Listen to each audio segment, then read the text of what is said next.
Good morning. Bismillah ar-Rahman ar-Rahim, in the name of Allah, the Beneficent, the Merciful. First, we want to thank you very much. We're trying to start exactly on time. We want to thank those in attendance, and I want to give you an idea of how we will move this. We have a live link to Libya and South Africa. Cynthia McKinney, as you know, is in Libya. She had intended to be here with us today, but she couldn't get out after the university, the NASA university, was bombed in Tripoli. And so she's going to give us a brief report by phone. We couldn't get her image, and we're going to start off with, I'm going to call him the Honorable Ramsey Clark, former Attorney General. He's been involved in human rights issues all over the world. And wherever injustice has taken place, you can find Ramsey Clark lifting his voice up.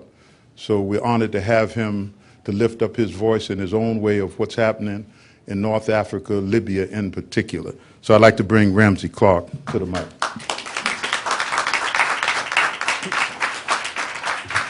Good morning.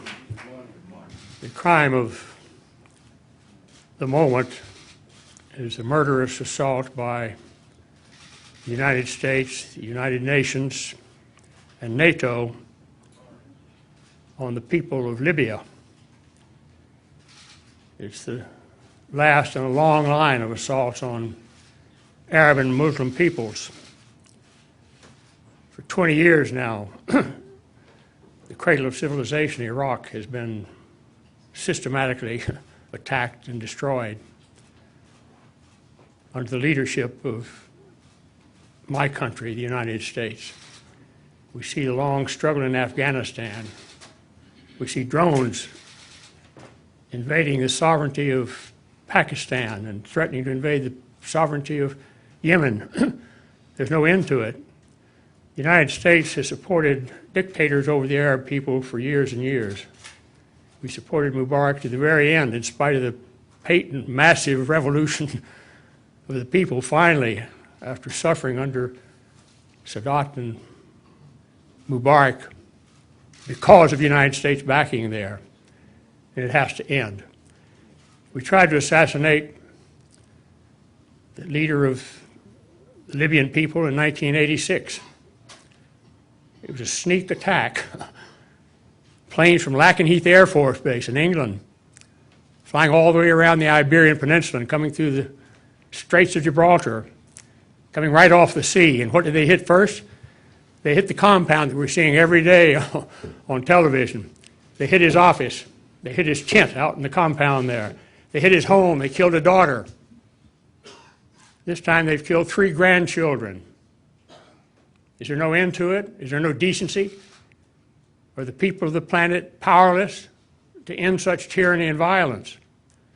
It's absolutely essential that we stand up, that this institution across the street that was created to end the scourge of war stop initiating and supporting the scourge of war for superpowers like the United States. Assassinations are something we know about too. There were 3 in my time in the Department of Justice. Everyone heartbreaking, of a great moral leader. And it has to stop. It needs to stop right now. We need to call a cessation to the arms fight and a peace settlement of any dispute that exists there. But the support of the people for Colonel Gaddafi seems pretty obvious. They've been able to withstand this enormous assault from outside by the greatest powers on earth that manufacture too many arms. And the United States must cut its military spending by 90% before there can be peace on earth, because that is the problem, all those arms coming out of this country. Thank you.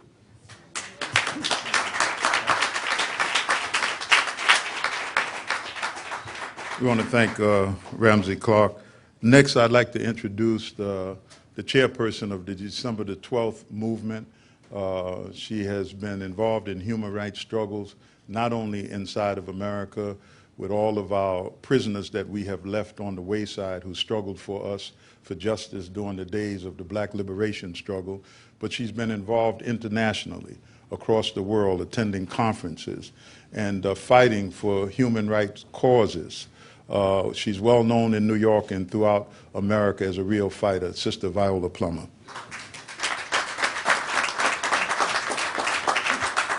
Good afternoon. And again, we come to draw attention to the imperialist aggression in our homeland, Africa. It is very clear to us that what's afoot, if we go back to Brzezinski's chessboard, that Africa at this point is the focal point for the empire's recolonization. There are two extremely important countries on the continent of Africa at this point. One such is the sovereign country of Libya, and that it is very clear that the bombing, the aggression, the attempt at the murderous assassination of a leader sits well with the government of the United States.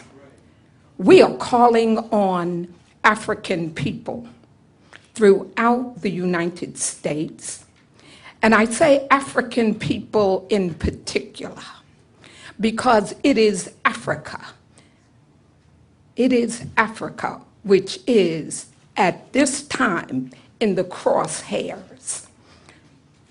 The attempted assassination of President Muammar Gaddafi and the illegal sanctions on the Republic of Zimbabwe.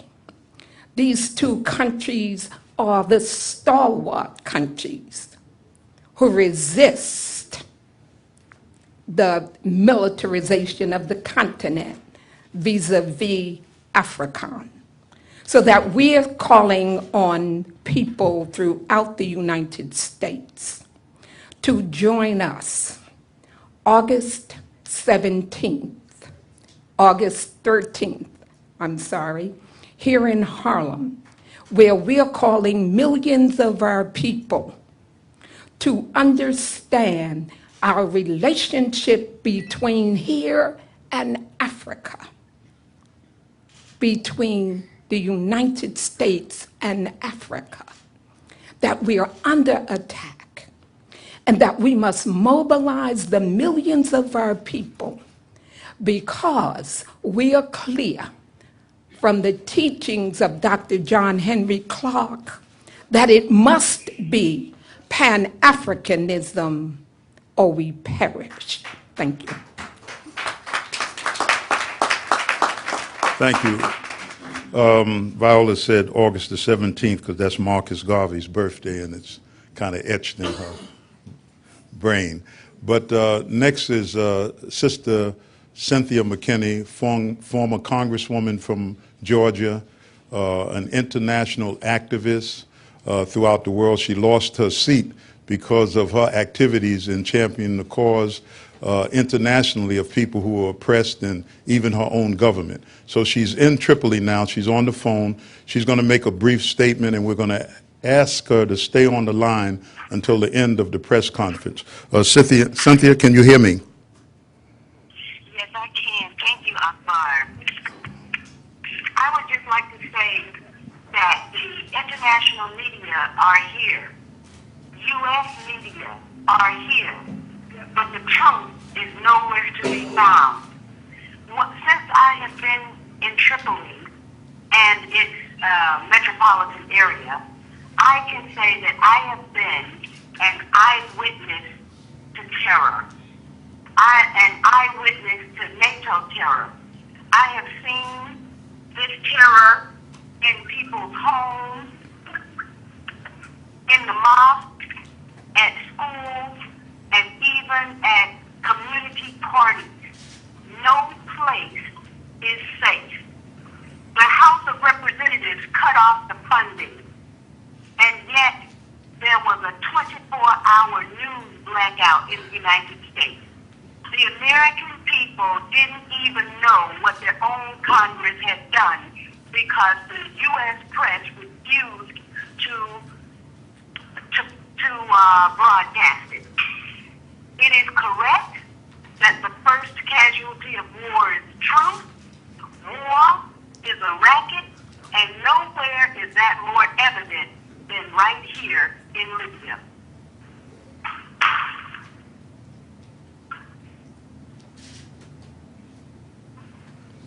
I commend the members of the House of Representatives, the members of Congress, who voted to cut off the funding for this adventure of our government, and those members of Congress who have the intention of taking the Obama administration to court to force the Obama administration to respect the U.S. Constitution and the War Powers Act. Thank you so much, Akbar, for having me here. Thank you. Sister Cynthia McKinney, could you stay on the line? We're going to try to have you to listen in. Minister Farrakhan will be speaking next. Thank you very much. So stay on the line. I want to give this back to Brian so you can put it by a speaker. Brother Ashad, would you take it? Here you are. Give it to Brian and put it by. First, before I introduce Minister Farrakhan, I'd like to recognize Brian Becker from Answer Coalition. Brian has worked very hard. If Cynthia is blessed to get back to America, as you read the news, you can see they're trying to cut off the road to Tunisia, which is the lifeline to Tripoli, and also to make sure that the tanks that supply fuel for the Tripoli metropolitan area are under attack. So it may be difficult for her to get back, but Brian has organized a tour for Cynthia to speak in about 5 cities across America. So this is Brian Becker. Would you stand? Most of you know that the Answer Coalition is excellent at organizing people, and when the White House does something wrong, you can count on Answer Coalition to be out in front of the White House. I'd like to, first of all, thank Minister Louis Farrakhan. He pulled this together. He's been talking about it. It's been on his mind to make a statement about what is happening in Libya. And those who saw his first press conference, the minister gave us permission. We know that at the UN right now, there's a delegation from the African Union, and many of them who wanted to attend told us that they had to be there for this particular meeting this morning. And the minister has given us permission to deliver the DVD from this press conference to all of the African states as well as the Caribbean and those that are in NATO. So without further ado, let's bring on Minister Louis Farrakhan.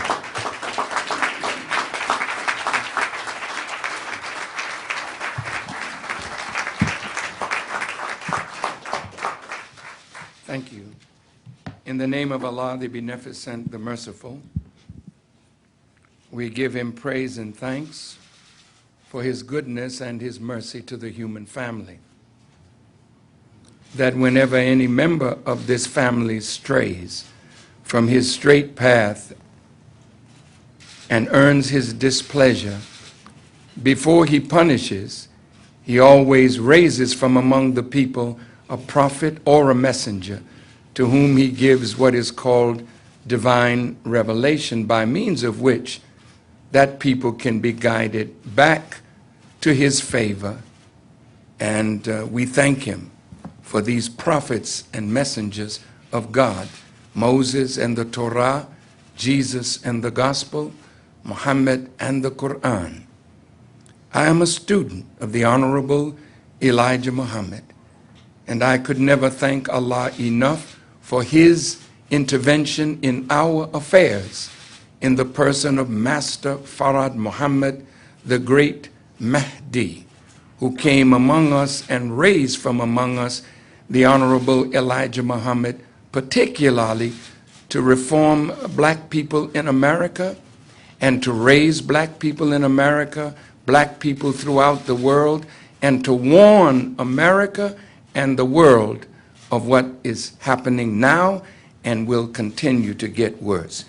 I am here this morning, and I am happy to see the press, but it's irrelevant to me if you print one word or no words. I'm here to make a statement. And when I finish, if you wish to ask me questions, you're welcome. I'm here to discuss the current state of affairs in Libya and the actions taken by the United Nations with respect to Security Council Resolution 1973, passed on the 17th of March, 2011.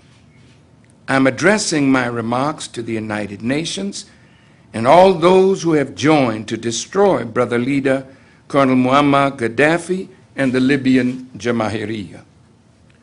What is the justification for such an action that was taken by the Security Council of the United Nations?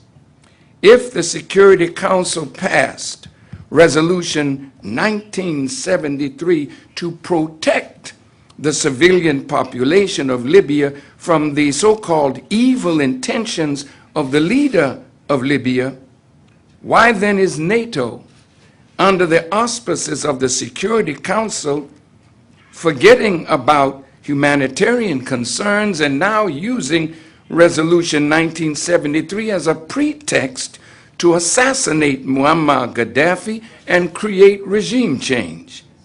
Why is the UN fostering, through NATO, armed rebellion to create civil war, knowing that in a civil war, the humanitarian concerns go out the window? Secretary of State Hillary Clinton said, Gaddafi's days are numbered. We are working to plan for the inevitable, a post-Gaddafi Libya. Russia says Gaddafi has lost the moral right to lead Libya after attacking his own people.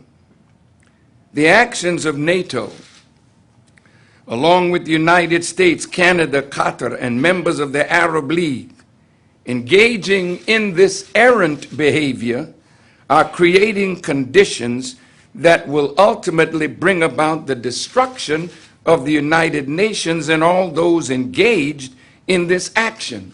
Blinded by arrogance and the sense of power of these nations that they can do what they will, they cannot fathom the consequences of their actions. They think they're on a good course in which all of the vultures will benefit.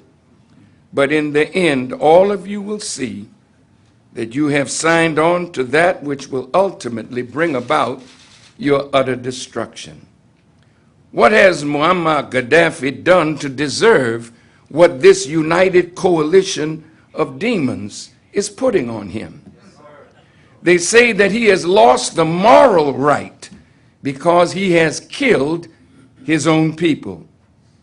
But you have never proved that charge. Check the record of America, England, France, Canada, Qatar, Italy, the Arab League, and put it up against the record of Muammar Gaddafi and the Libyan Jamahiriya. England, France, Italy, Germany, and the United States do not have a good humanitarian record. America, with the transatlantic slave trade and 450 years of evil toward the blacks, the decimation of the Indian population and the dropping of atomic bombs on Hiroshima and Nagasaki. That record is clear. England and all of your empire, you have never had humanitarian concerns for the people of Africa, Asia, the Caribbean, and other places that you ruled. So are you better now than what you once were? I suggest not. What are the real strategic interests that compel you to this behavior? Libya under Muammar Gaddafi pushed the British and the Americans out of Libya, closed their bases, and nationalized its oil. That angered Western powers, even as Mohammad Mossadegh of Iran angered the West when he nationalized Iranian oil. That action led to a CIA operation that planted the Shah on the throne as the ruler of Iran. Under his rule, the people of Iran lost much of their Islamic identity, giving birth to Imam Ayatollah Khomeini and the Iranian Islamic Revolution. Whatever you, England, France, Italy, Germany, and America whenever you planted leaders, they were always those who put their personal wealth and gain over the best interests of their people. Thus, whenever you installed a dictator, whether it is in the Caribbean, Central America, South America, Asia, Africa, or the Middle East, you always knew that the legitimate interests of the people would cause some of the people to rise against that dictator. So your dictator had to use methods of repression, torture, and destruction of life to preserve your dictator and to preserve your economic and strategic interests in that country. Have you changed? Are you better than your predecessors? I think not. So when a man like Muammar Gaddafi rises in a bloodless coup and replaces the former king, who was a friend of those who were sucking the blood of Libya, and nationalizes oil, we must ask the question, who did his actions help and who did his actions hurt? It hurt those who were for the first time had to pay a fair price for Libyan sweet crude, the sweetest high quality oil in the world, which meant that the people of Libya could, from the sale of their oil, better their quality of life. How did Muammar Gaddafi use the riches of Libya? He loves to put a tent in the desert, so you cannot say he used oil money as some of your other friends just to build huge palaces, nor can you say no matter how much wealth he has that he does not consider the Libyan population. Were you displeased with his use of Libyan oil money to take down dictators that England, France, America, Italy, and Germany put in place? Yes, you were angry with him. So he became number one on the list of the West to be destroyed. You say he did the Lockerbie bombing, the bombing of a discotheque in Berlin. Well, none of us who are sane and civilized can cotton to any kind of action that destroys the lives of Libyan people or innocent people. Does that compare in any way, however, with America, England, France, Germany, Italy, with your record of mass murder against regimes that you didn't like? Let's look at President Sukarno in Indonesia. He was a man who called all African and Asian nations and nations of color together in the Bandung Conference of 1955 to discuss the wickedness of the West against the poorer and weaker nations of the earth.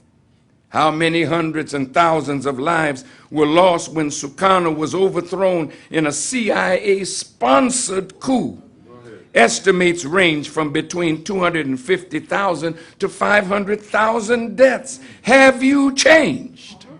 Or are you the same as you were, but dressed in different garments? Assassination plots against Fidel Castro, Patrice Lumumba, Papa Doc Duvalier of Haiti. Are you a new and better France, a new and better England, a new and better Germany, a new and better Italy, and a new and better America, that you could sentence another man to death with your history written in the blood of black, brown, red, yellow, and the blood of your own Caucasian people? This is why the Bible calls you the bloodshedder. Have you changed? You have shed the blood of all life without just cause. Are you the protector of the humanitarian rights of the Libyan people with a record? Have you changed? Are you better than you were? Let us see. If Muammar Gaddafi has lost his moral right to lead the Libyan people, let us see what is going on in your countries and ask you the same question. What is your humanitarian record with your own citizens? You great imperial powers. Europe's unemployment right now is at a 12-year high. Unemployment in France is near 10%. Italy and England are near 8%, and Britain has lost close to 1 million youth out of work. Spain has 21% unemployment. That's 5 million jobless. And what about crime?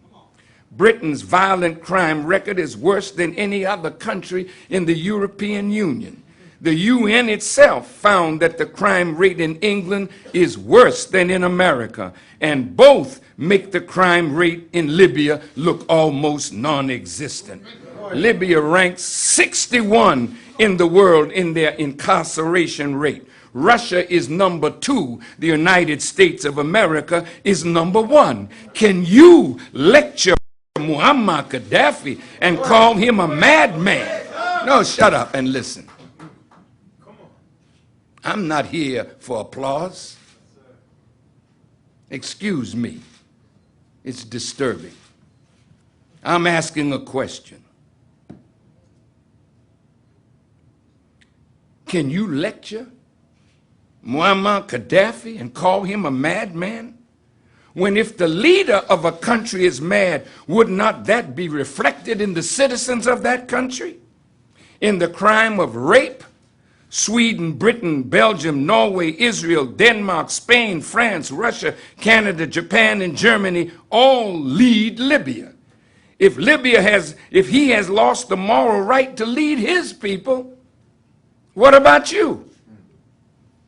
What about homelessness? The rate in Britain is nearing 8%. In France, they estimate that 200,000 people live on the streets. In America, there are nearly 1 million living under bridges, homeless. We save America for last because America started all this. You are the one that called for such action, and you maneuvered this resolution 1973 through the Security Council and fought for it and were the proudest when it passed. You are the one that called for Gaddafi to step down and leave his country, and you are the first to say that he has lost the moral right to lead Libya, and you are the first to call for his assassination. Well, America, you are hemorrhaging jobs. Nearly 8 million jobs were lost in this latest recession. America now has 15 million unemployed, and when you add to that the underemployed, it comes to nearly 20 million Americans. 44 million Americans now live below the poverty level, and that is rising. A full 1/3 of American families tasted poverty for at least a couple of months last year. That's 100 million Americans. And the number of households collecting emergency food aid is now nearing 6 million. Approximately 1 in 8 American people are using food stamps. 3 million U.S. properties went into foreclosure in 2010 alone, a record high. And the number of families in homeless shelters or forced to live with extended family or friends is nearing 1 million. 50 million Americans have no health insurance, and that's 17% of the total U.S. population. 68 adults in America die each day in the U.S. due to the lack of health insurance. And what about your veterans, America? Those whom you send to fight your unjust wars. How do they fare when they return home? The Pentagon says that 1 in 5 American soldiers are returning from the war zones with some form of traumatic brain injury. Still others suffer emotional trauma. About 130,000 veterans become homeless each year in the United States, and more than half are black and Hispanic. The Veterans Administration estimates that 107,000 veterans are homeless on any given night. Suicide rates, divorce, and drug dependency are alarmingly high and worsening among America's veterans. Your infrastructure is even worse off than your citizens. A full 1/4 of the nation's bridges are structurally dangerous. 7 billion gallons of clean water leak out of your crumbling pipes every day, while billions of gallons of raw sewage pours into your lakes and rivers. according to your engineers, it will take $2.2 trillion to fix this problem. Your record, America, stinks in the nostrils of God. You who in the name of humanitarian efforts want to save the population of Libya, save them from whom and from what? How many Libyans are living in poverty? What's the crime rate in Libyan society in comparison to you who condemn Muammar Gaddafi? How many homes has he built for his people? How many of his people are living under bridges? No Libyan lives in poverty, not one. The crime rate in Libyan society is nothing in comparison to those of you who condemn him and his rule of Libya. He has built hundreds of thousands and into the millions of homes for his people. No Libyan is homeless. No Libyan is living under a bridge. Why are you angry with him? What has he done to bring down on him the wrath of the West? The Honorable Elijah Muhammad said to me, the three most hated of men are: one, a rich man who gives away his wealth to the poor, a wise man who shares his knowledge with the ignorant, and the man to whom the Holy Quran is revealed. Why do you hate Gaddafi? Does he share the wealth of Libya with the poor? Well, if he does, and he does, doesn't that make you, America, look bad? You are the richest nation on the earth, and you've got 44 million people living in poverty, bread lines, food stamps, children suffering in America, but you want to talk to Gaddafi about humanitarian concerns? Gaddafi believes that economic democracy can only be achieved when the GDP of a country benefits all its citizens and when the country's wealth is dispersed to every single citizen. One journalist who lived in Libya wrote of the accomplishments Libya has made under the leadership of Muammar Gaddafi. This journalist is Brother Gerald A. Pereira from Guyana. Listen to what he says and see if you can defeat the truth of what he has said. Number one, Gaddafi nationalized Libya's vast oil resources and used his influence within OPEC to negotiate fairer prices for oil-producing countries. Two, Gaddafi used the oil revenue to build schools, hospitals, universities, and infrastructure. Three, he raised the literacy rate from 20% when he became the leader, and now it is 83%. Libya has one of the finest healthcare systems in the third world. All people have access to doctors, hospitals, clinics, and medicines free of charge. If a Libyan needs surgery that is unavailable in Libya, funding is provided for that surgery to be carried out overseas. He raised the life expectancy from 44 years now to 75. Basic food items were subsidized and electricity was made available throughout the country. He spent billions on the man-made river, where he brought, his engineers brought water up out of the desert. And now pipelines run from Benghazi and Tobruk almost to the door of Tunisia. This man has set up irrigation projects which were established in order to support a drive toward agricultural development and food self-sufficiency. Any Libyan who wanted to become a farmer was and still is given free use of land, a house, farm equipment, livestock, and seed. Gaddafi vowed that his own parents, who lived in a tent in the desert, would not be housed until every Libyan was housed. He fulfilled that promise. Under Gaddafi, Libya has now attained the highest standard of living in Africa.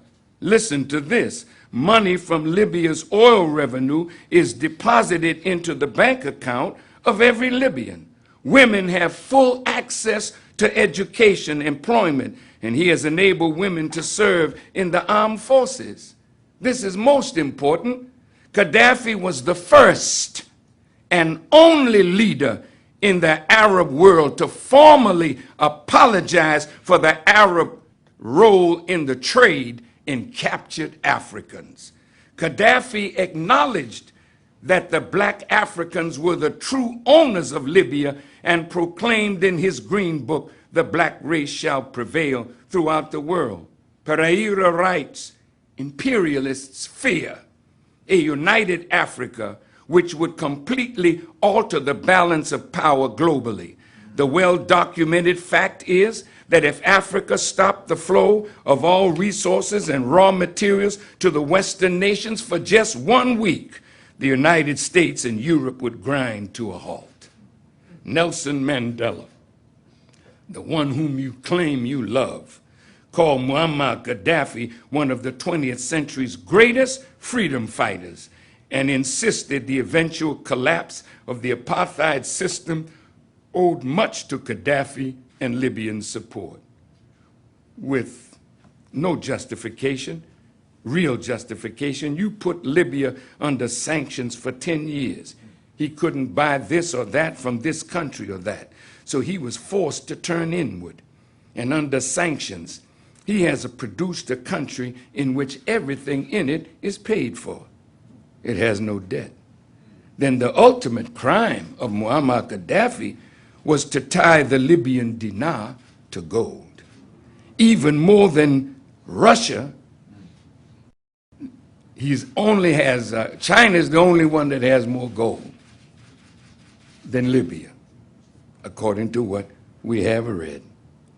The gold that Libya amassed shows that her country has been based on solid economic principles. But America, Europe, look at you.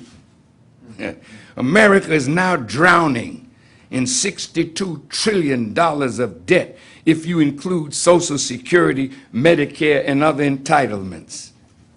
Well, now, media, what is your responsibility? If I know this, if others know this, if men like Wesley Clark, Attorney General, and Sister Dorothy McKinney, and others speak out, if the Congress voted against giving this government more money to continue this wicked plot against Libya and the Libyan people, whether they're in Benghazi or in Tripoli, I am telling my brothers in Benghazi that the Western world does not intend to give you justice. They will use you, and in the end, they will suck your blood. They have gathered like vultures, and they'll pick your blood as soon as they finish picking his. Well, media, if you know this, why don't the American people know this? It's because our media is controlled. Management of the news to support policies that are wicked. This was done in the lead up to the war in Iraq. If truth were given to the American people would never have supported these policies. You are no longer a free press, and you are doing a great disservice to the American people. And I am warning you, you will pay a price for this, because the American people can only be lied to for so long. But it is written in both the Bible and the Quran. In the Bible it says everything that is done in the dark will come to the light. And in the Quran it says, though it be the weight of an atom hidden in a rock and buried in the earth, yet will Allah bring it forth. So your days of lying are over. Your days of deceiving people all over the world are over. Truth will come out in the end, and it will cause a revolt in the American people against all these institutions which have misused and abused their loyalty and their love for the United States of America. Now, you don't like that Brother Gaddafi is more interested in the welfare of others and does not hoard the wealth of Libya for Libyans alone. He began to show his people why they should be concerned for their neighbors and the suffering of their fellow neighbors, whether it is in the Arab world or in Africa or in other parts of the world. He made his people through the Green Book international in their thinking. In 1999, Muammar Gaddafi decided to foster the ideas of Assadjufo, Kwame Nkrumah of Ghana, and Gamal Abdel Nasser of Egypt for a United States of Africa. This created great concern. Among who? America, England, France, Italy, Germany, Canada, all of you that have sucked the blood and continue to suck the blood of the poor and weak of this earth. What was your concern about that? If there were a United States of Africa with one central bank, with a transportation system that tied all these nations together with one language that they would adopt and as the official language of all 53 countries, with trade between the states and with those outside of America, with one great army, and they're getting a decent price on the world market for their tremendous resources, then there would never be a poor African, an uneducated African, an African living in the bush, when that African would now be able to live in a decent home, having a decent quality of life. This is what Muammar Gaddafi was doing. And the moment he started fostering the African Union as a step towards a United States of Africa, Europe and America came up with NEPAD, the new partnership for Africa's development. That was not working because the countries that you singled out for NEPAD were the strongest in Africa, and you made them promises that you really never intended to deliver. I want to quote to you from the Holy Quran in the chapter 14, verse 22. It says, "And the devil will say, when the matter is decided," you figure out who that is. "Surely Allah promised you a promise of truth. And I promised you, then failed you. And I had no authority over you except that I called you and you obeyed me. So blame me not, but blame yourselves. I cannot come to your help, nor can you come to my help. I deny your associating me with Allah before. Surely for the unjust is a painful chastisement." But America and Europe came up with another scheme that Muammar Gaddafi rejected. You wanted to separate the nations of North Africa and unite them with the nations of Southern Europe into a new kind of configuration of nations. All of this to undermine and thwart his efforts to unite Africa, that Africa may come up into the world as an equal partner in world politics, world education, world economics, and world religion. Muammar Gaddafi came up with a system that suits the Libyan and African people, not your parliamentary system, not your system of so-called democracy. You, with your arrogance, think that the people in the Middle East want your democracy when the American people don't have it themselves? And what they have, they are now losing it with the Patriot Act and the country being under national emergency since 9/11. You, America, throwing stones and hiding your hand as though you are innocent of criminal activity, and the nerve of you to put people before the International Criminal Court. How many nations, America, have you seduced to sign a document that they will never bring an American before the ICC? Is there some racism involved in who you put before the International Criminal Court with a record like yours, with a record like Israel's, with a record like those? Why don't any of you and the Israelis, for what they did in Gaza, what they did in Lebanon, why don't you bring them before the court? Because America has a veto. It'll never happen. I think there's some racism involved in this, since all the cases that you've prosecuted are Africans. Why aren't any one of you before the International Criminal Court? Is this why Muammar Gaddafi, when he came to the United Nations, called the Security Council the Terror Council? Since this Security Council and this United Nation was established in 1945, you said you wanted to bring peace in the world. But there have been 65 different wars since then, and now many more are arising as we speak. Is this your work? Then why should we have a United Nations when you have failed to bring about what you said you would bring about in your charter? so has the United Nations lost its legitimate right to exist. In the park across the street from the United Nations, there's a wall with the inscription from Isaiah the prophet that reads, "They shall beat their swords into plowshares and their spears into pruning hooks. And nation will not lift up sword against nation, neither shall they learn war anymore." So your hypocrisy is engraved in granite. So when you look at it and look at the actions of the United Nations, you tell me, is that a worthy institution to continue? The preamble of the Charter of the United States Nations claims that it was being formed to save succeeding generations from the scourge of war. But Brother Gaddafi said, quote, "Terrorism is not only the terrorism of Al-Qaeda. The status quo is terrorism. As for now, the Security Council is a feudal security, a feudal policy for permanent members. It protects them and it uses it against us. Hence, it should not be called the Security Council, rather the Terror Council. Since the Security Council was established in 1945 and until now, it has not provided security for us, rather provided punishments and terror."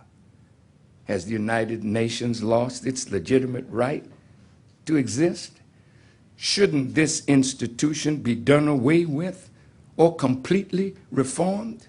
But who's got the courage? Who's got the strength? You are weak and cowardly, and you deserve what you get.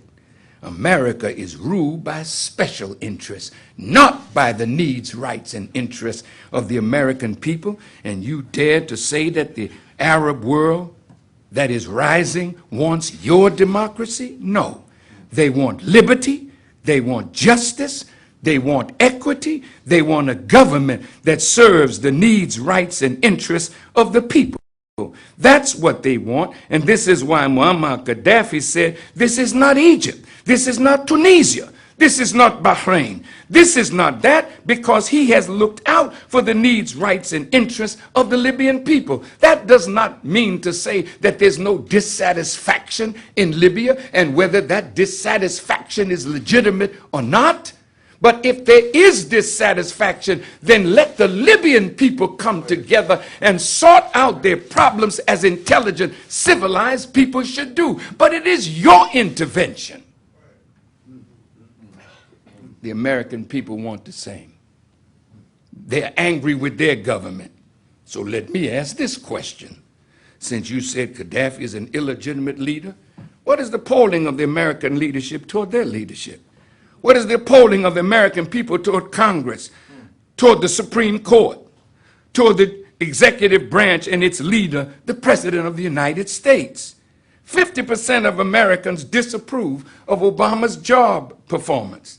Does this mean now that he is illegitimate? Is this why many Americans are saying that he will be a one-term president? 39% of the American people disapprove the way the Supreme Court is handling its job. 70% of the American people disapprove of Congress, and 61% of the American people believe the country is on the wrong track. But according to what we understand, only 2% of the Libyan people are in rebellion against their government. Now, you mean to tell me that half of your people don't want you? And you dare to say that this man is illegitimate? What makes him illegitimate and what makes you legitimate? Is it because you have ruled the world under white supremacy? Is it because you are former power as a colonial master and a slave master? Is it because of your military might? Well, let me tell you what's about to happen to all of you. I didn't come here just to have a press conference. I came here to preach the doom of this institution. You say he's illegitimate? He kills his own people? What's your record? What's your record, America? Why are American soldiers dying in Iraq and Afghanistan? Because the former president lied and said that Saddam Hussein had weapons of mass destruction, that he was an enemy, that he was going to be a threat to the security of America, that he may be connected to Al-Qaeda. So you sent these soldiers to die on the basis of a lie and then washed your hands of responsibility for killing them. How many so-called Libyans can you prove that Gaddafi killed? And how many Americans do we have on the record that your lives has caused their death and the wounding of hundreds of thousands that may never again regain their correct mental state? But you're not the first to do that. American presidents have been lying all along, killing your own people for acquisition of other people's territories, wealth, and oil. Tell me that I don't have the record of America's wickedness. See? Zbigniew Brzezinski estimates that in the 20th century, no less than 167 million lives were deliberately extinguished in politically motivated carnage. And you have humanitarian concerns in the front of your mind? Now let me talk to Russia and China. If you didn't like Resolution 1973, why did you abstain from voting? None of this would have happened if you had used your veto. So at first you were condemning this.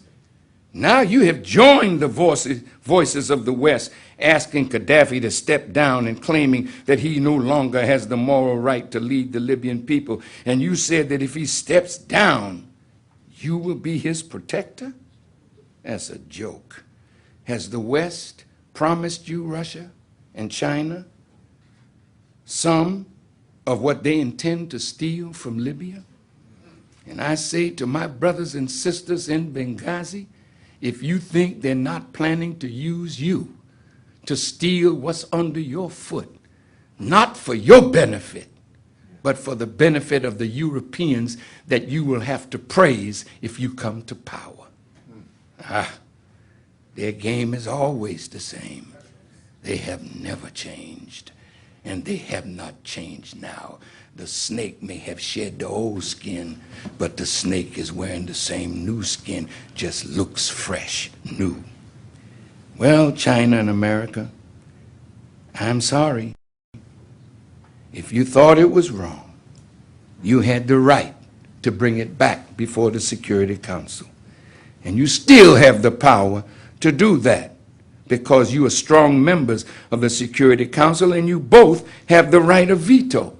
The poor African Union, they're today debating. Will you listen to the African Union, who has a legitimate right to ask you to stop the bombing of Libya? Will you listen? I doubt it. But now China and Russia, you've joined the rest of them. So now you must share in their fate. You may think it's your move, but the Honorable Elijah Muhammad said that the God that is on scene today is so wise, he turns men's mind to thinking and doing as he pleases, because he, and he alone, is Malik Yawmiddin. He's master of this day of requital in which we are now living. So the moves that you now make that make you think you are safe and secure, keep looking at the chessboard.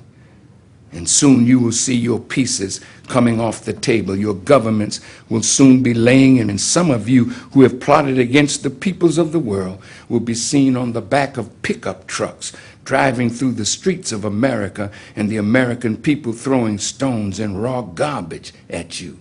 This is what you're facing. And it is written in the Quran that the mother town should be warned. The Honorable Elijah Muhammad said that the mother town is Mecca itself. Well, what is wrong in Mecca that it needs to be warned? And who will do the warning? So all of you are facing the wrath of God that you talk about, but you don't know him. But you will soon be very well acquainted with him, because he wants to make himself known by what he does in America. No foreign power will deal with this country. America will be dealt with by God himself and his use of the forces of nature. Now, NATO, I know you can check your watch, because I'm not going to stop till I'm finished. I really don't care what you write. I don't care what you say.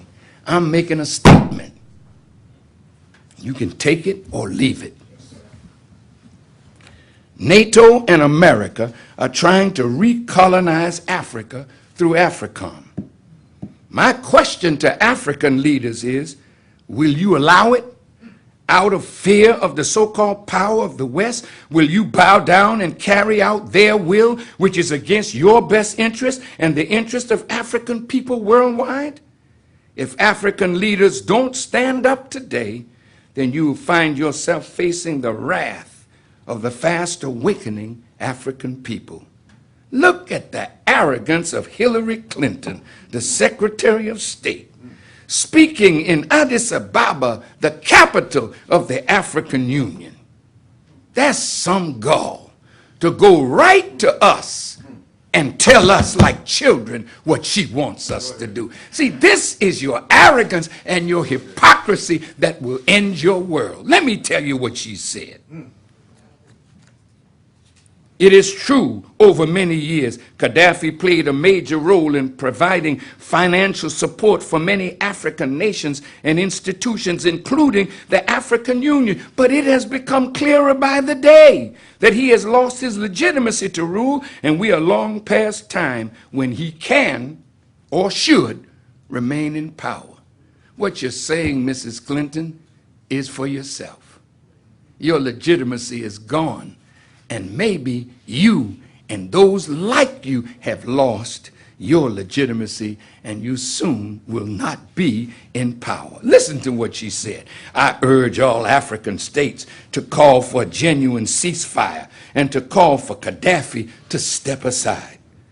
I also urge you to suspend the operations of Gaddafi's embassies in your countries, to expel pro-Gaddafi diplomats, and to increase contact and support for the Transitional National Council. America that has done nothing for Africa. You dare send this woman there to talk to Africans like they're your children? Let me tell you something, Africa. If you accept that, you deserve what you get. In closing, in the book of Ezekiel, 3rd chapter, the Son of Man is instructed to warn the wicked and let the wicked know that if they don't turn from their wicked ways, they will surely die. But if the Son of Man fears the wicked and will not warn them, they will die in their wickedness, but their blood will be required at his hand. I'm acting in that capacity as I speak. I warn the wicked, which I'm doing today. And I'm telling you, if you don't turn from your wicked ways, then you still will die. But I have preserved my soul because I've gotten your blood off my hands. I want to announce to you that the period of grace that God has given for America and this Western world to repent is over. And the full chastisement of Almighty God is going to come down on all of you. I'm speaking like this inside America with no arms and no army. But I warned you 15 years ago in the first anniversary of the Million Man March in front of the United Nations before over 40,000 people. And we called all the nations to atonement for murder, violence, and war. But the UN has not atoned. Murder is on the increase. Violence is on the increase. War is on the increase. And the sale of weapons of war and the making of even more horrible weapons of war is on the increase. So you're in it now. You can't escape. The die is set. The judgment of God is here. And that which you depend on for your existence, he's turning it against you. I warned you then, and now this is the final warning. You did not heed it, so this is absolutely your end. Thank you for listening.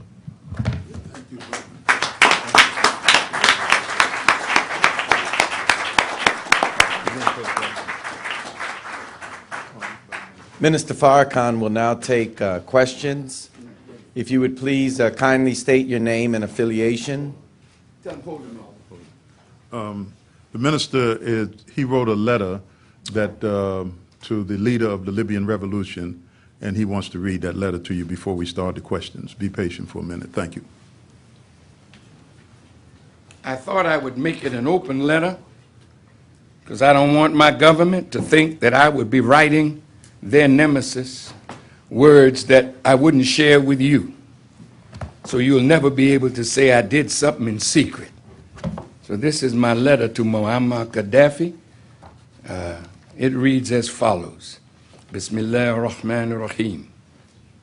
Dear brother leader Muammar Gaddafi, may this letter find you, your family, and the faithful people of the Libyan Arab Jamahiriya in the best of health and spirit in spite of the prevailing circumstances.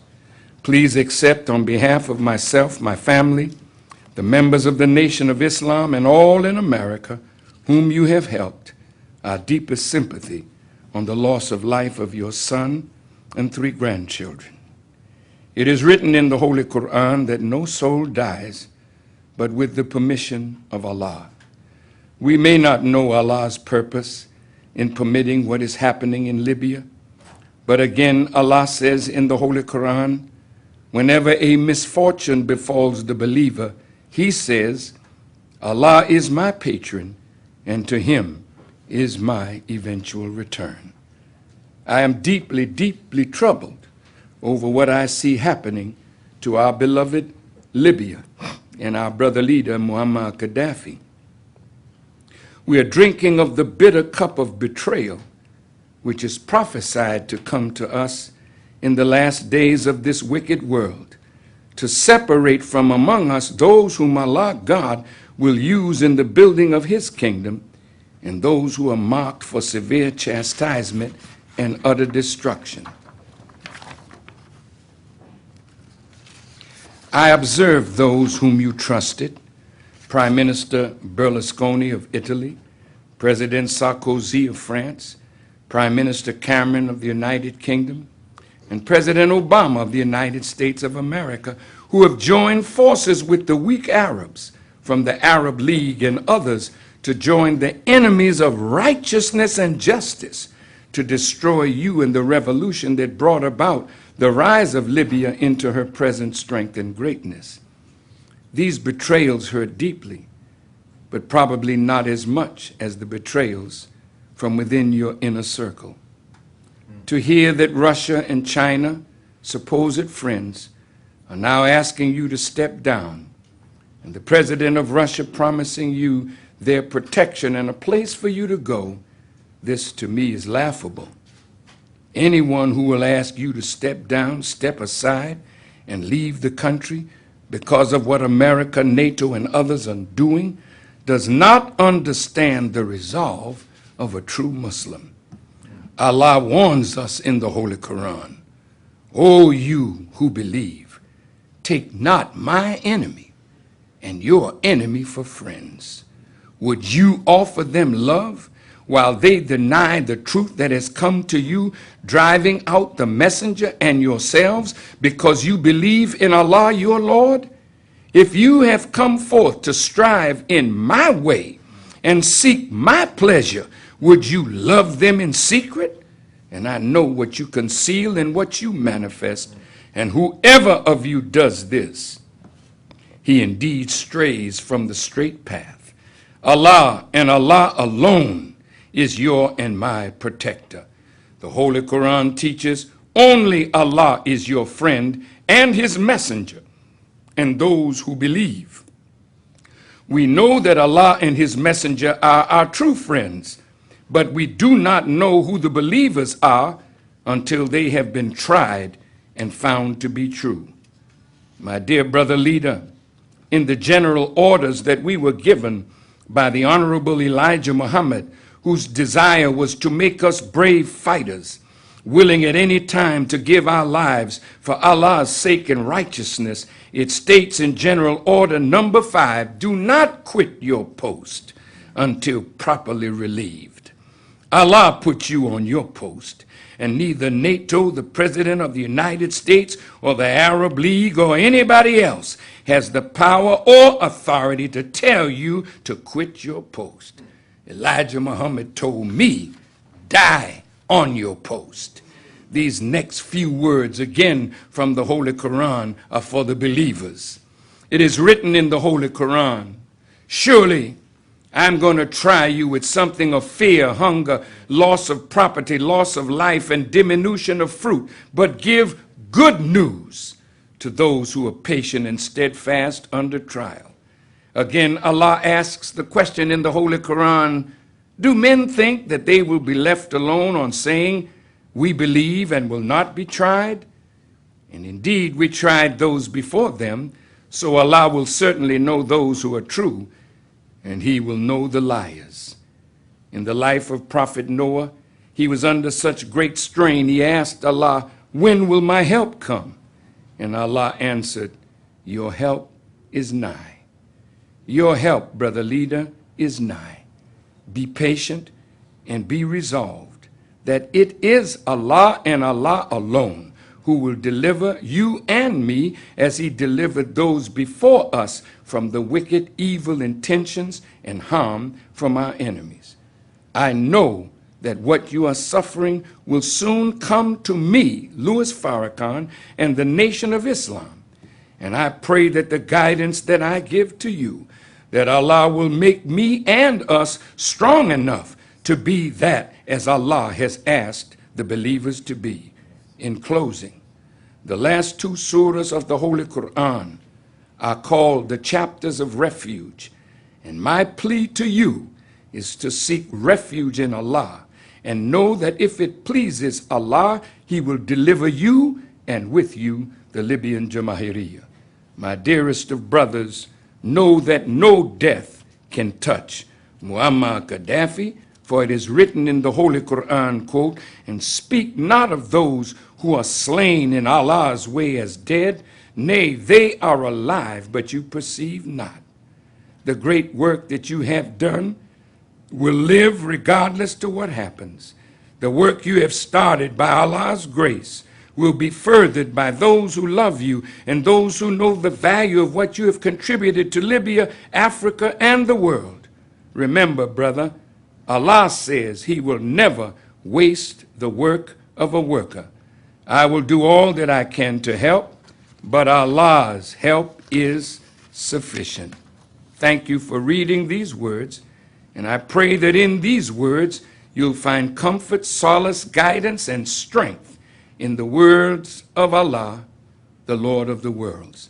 Give my greeting to your beloved wife and family, and to the faithful ones whose faith is being greatly tested. With much love, I greet you again in peace. Wa alaikum salam. I am your brother and servant, Louis Farrakhan. Thank you.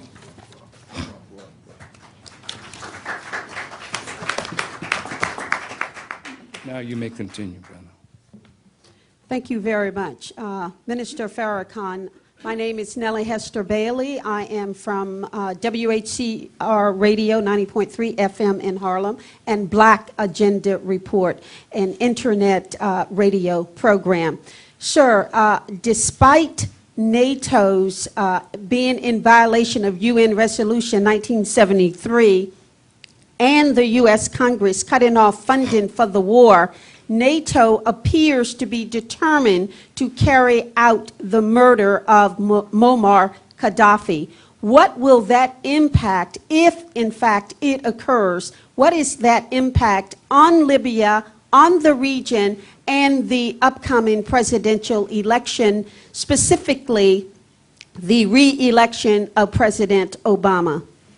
You know, I had something in my talk that I don't know whether I mentioned it. It's about Brother Barack. And this is what I said.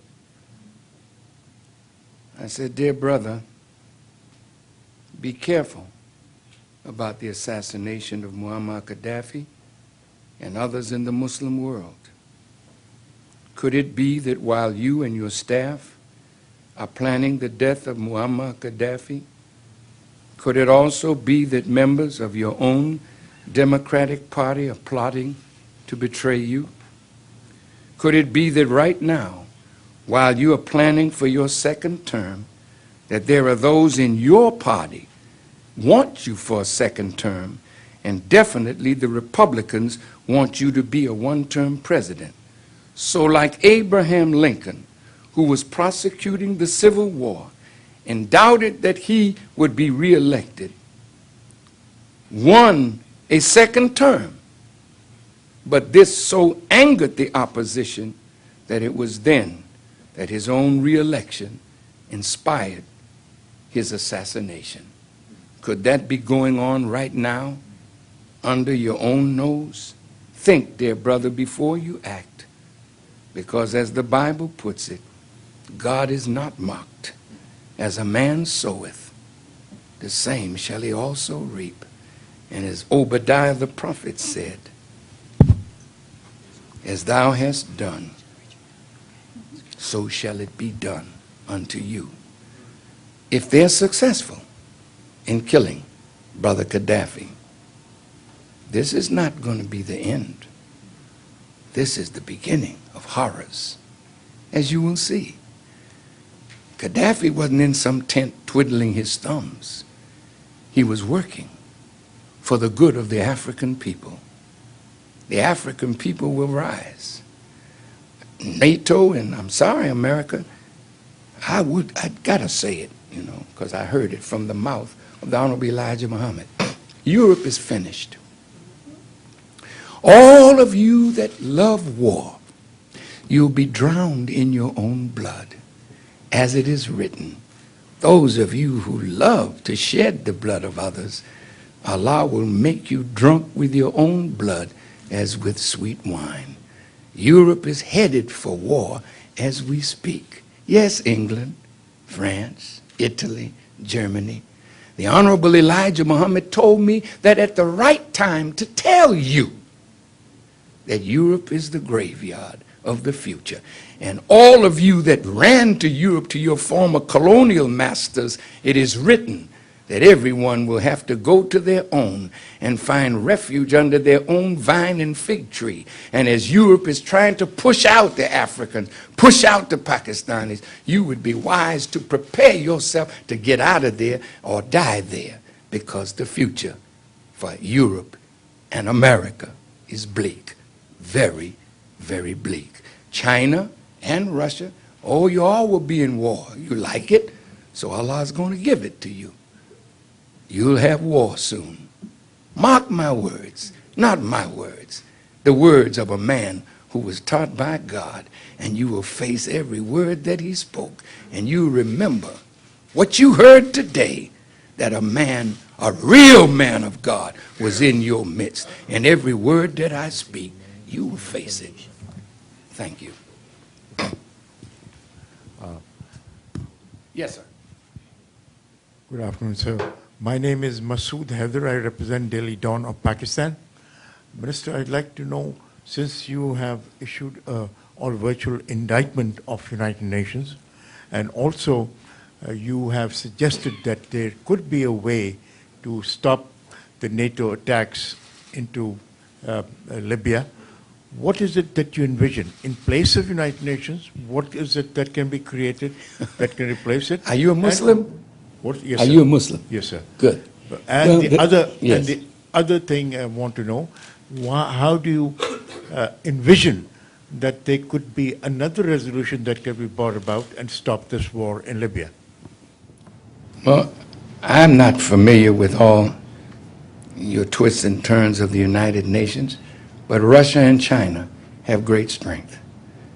And they could bring this thing back before the United Nations and argue that NATO and America have exceeded what UN Resolution 1973 authorized them to do, and take another vote and stop this. They could do that.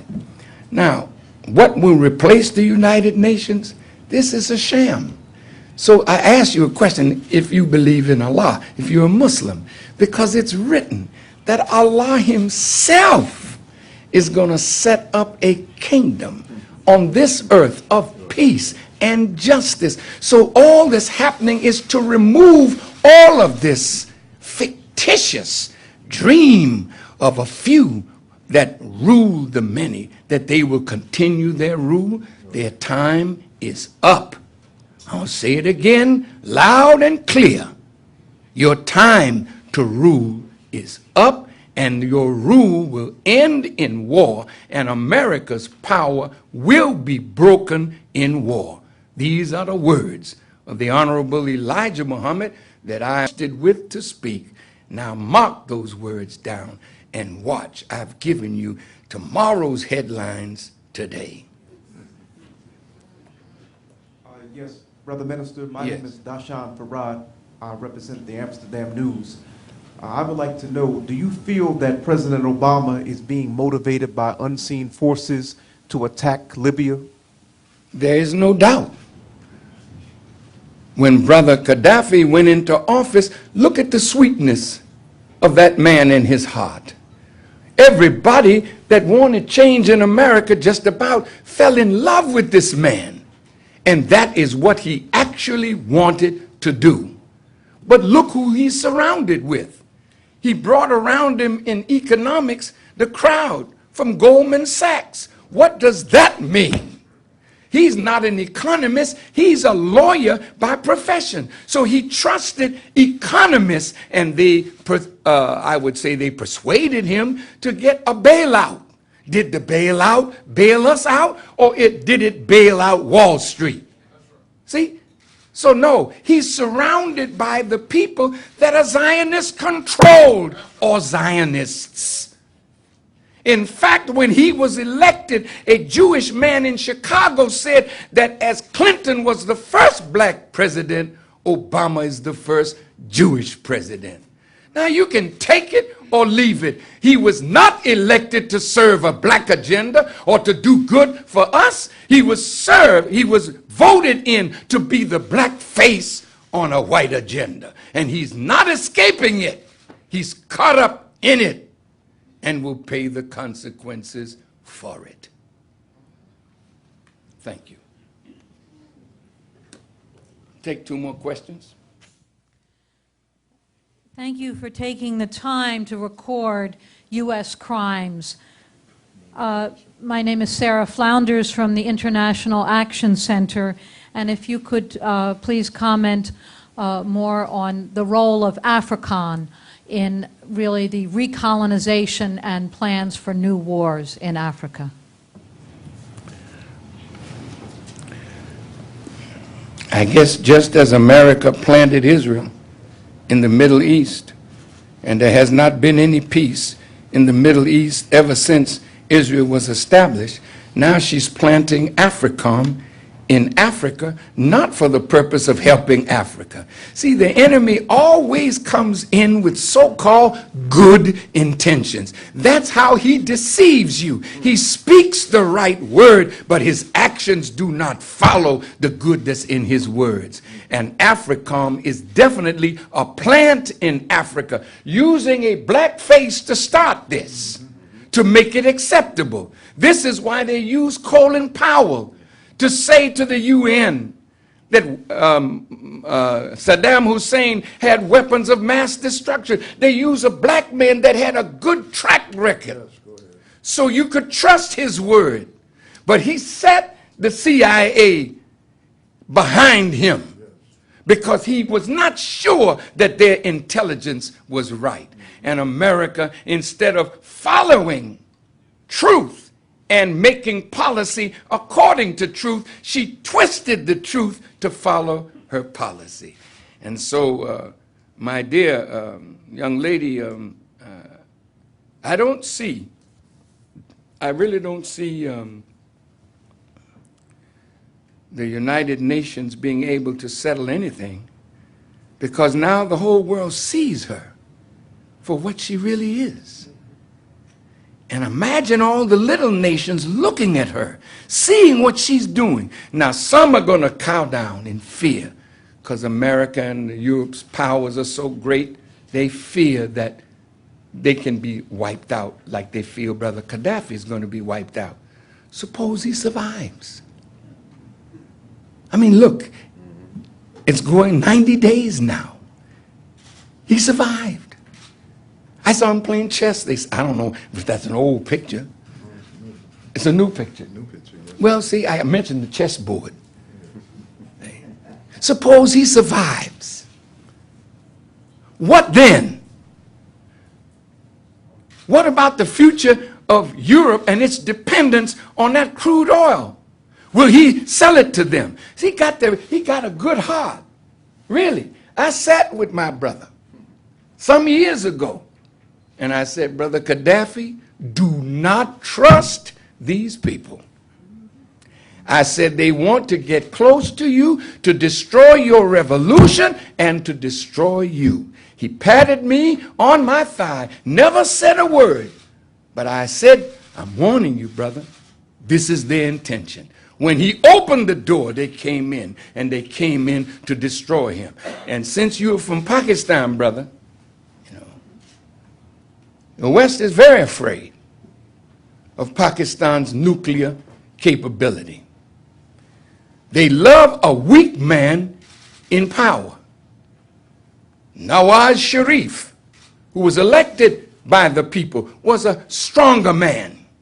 And he was overthrown, and Musharraf was brought in. And Musharraf appeared to be too strong too. So you have who you have, and you have what you have. So Pakistan better rise up and remember that this is not your friend.